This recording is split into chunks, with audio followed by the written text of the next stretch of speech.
პოლონეთის პრემიერ-მინისტრ დონალდ ტუსკის მთავრობას ნდობა გამოუცხადეს. კენჭისყრაში მონაწილეობა მიიღო 453 დეპუტატმა, რომელთაგან 253-მა მხარი დაუჭირა, ხოლო 210-მა კი მის წინააღმდეგ მისსახმა.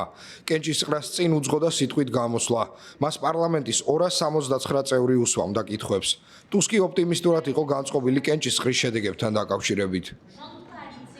Ფიქრობ, ბევრი ამომრჩევლისთვის ეს სიტუაცია მისაღებია. მათ კვლავ შეერათ, რომ მართალია რთულია, მაგრამ არც ისე, როგორც იყო. მათ იმედი აქვთ, რომ გავაგრძელებთ ჩვენ საქმეს, თუმცა კიდევ ბევრი რამ უნდა გავაკეთოთ მათი ნდობის მოსაპოვებლად. მართველი გუნდის პოლიტიკოსები კმაყოფილი იყვნენ კენჭისყრის შედეგით.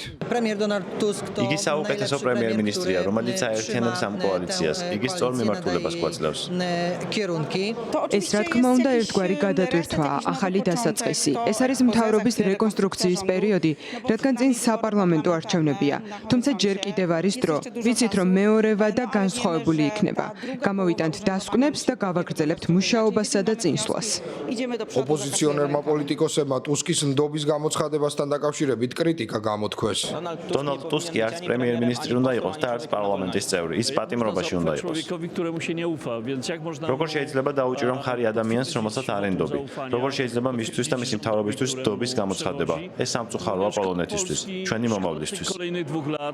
ნდობის მიღების შემდეგ დონალდ ტუსკმა მთავრობის რეორგანიზაციის შესახებ გამოაცხადა, რომელიც ივლისში დაიწყება. პრემიერ-მინისტრმა აღნიშნა, რომ საქმე ეხება სტრუქტურის შეცვლას, რომელიც მისი აზრით დისფუნქციურია და დაზინა, რომ აუცილებლად გამოჩნდებიან ახალი სახეები.